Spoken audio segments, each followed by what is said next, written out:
many things related to toxic relationship, that we know all about what not to have. But what about, understanding and remembering which things are important in order for you to build a healthy relationship? And in order for this to happen, it's necessary to have certain conversations that might seem to be a little bit uncomfortable, but they are very important. And why they are important? Because with this, you will understand whether or not you are compatible and if this is actually something that is going to work. So to begin with, I think the first topic there's no specific order about this, but this is one of the topics that you need to talk about, and it is your relationship with your ex. And why is this so necessary? It is necessary, and let's say for example, you ended the relationship really badly and you have a restraining order against your ex, and maybe you are in a very dangerous position because of this person, and if your other half is not aware of that, they are not going to be able to help you. So that's why it's so necessary to communicate what happened and be very honest about it. Or on the other hand, if you just ended the relationship really well and you still keep a really good relationship with your ex because maybe you share or you have kids together, or maybe not, just because you really build a good relationship and you became really good friends, this is also a matter that needs to be, mentioned, so you avoid some misunderstanding in the future. And the next topic, which I think it must be the first one, because every one of you that has gone through the experience of living together with your other half know that money is the main reason you can have, a lot of friction in the relationship. And, talking about how each one of you view money and which are the decisions that you make regarding to that will make a big difference, especially because there is when you're going to realize whether or not you are in the same page. You need to see if they prioritize, the expenses like, the house, the expenses regarding to the goals that you have together, and even the goals that you have individually, stuff like that.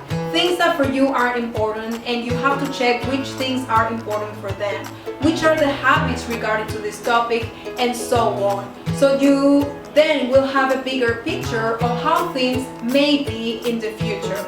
Of course, you're not going to be able to see the bigger picture unless you are in the situation, but at least you're going to have an idea. And the next topic is the expectation that you have in the relationship. And the worst mistake that we can make is to assume that the other person is wishing the same things. And let's say, for example, I start a relationship with you, I love you very deeply, but that doesn't mean that I am expecting to get married with you.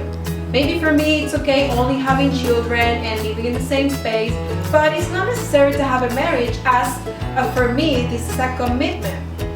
But maybe for you, having a marriage is really important, and then you are waiting for this to happen. But if you don't communicate this, then you cannot complain if that doesn't happen throughout the relationship, because you think that maybe they're going to change their mind. Or maybe if you didn't talk about it, you're going to assume that they're going to guess that this is what you want.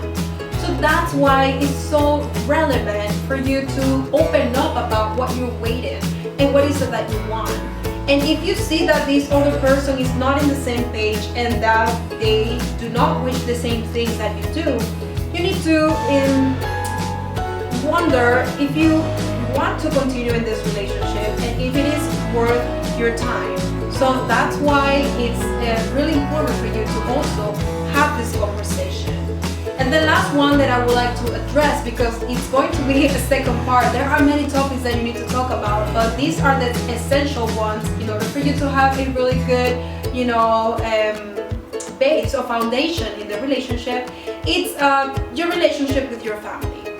You have to comprehend that not every one of us come from a really good background when it comes to, our relationship with family. Some of you have a really good one, some of you have a dysfunctional relationship, and your significant other needs to be aware of that. And why is that? I think it's pretty simple to understand that families are part of you. and they are also part of the relationship. And sometimes you need to spend time with them.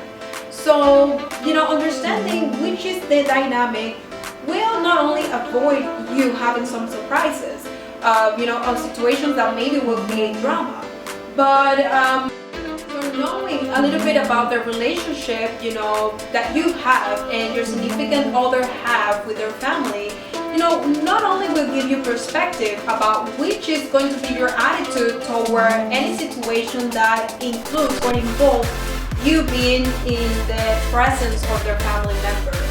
Maybe you're going to expect that, yes, there's going to be a lot of drama, but that doesn't mean that you're going to be disrespectful towards them, even though maybe they're going to be disrespectful towards you perhaps, or maybe if they are a family member who they're loving, you're just going to give back the same thing.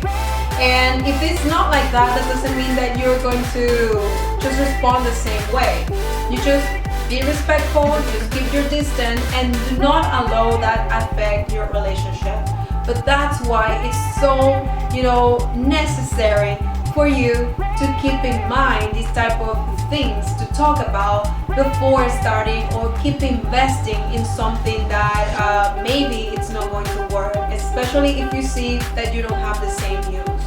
So if you like the video, I would like you to give me a thumb up, to share it with somebody that you think that might need it, and especially I'm expecting you to believe that this is maybe useful for you.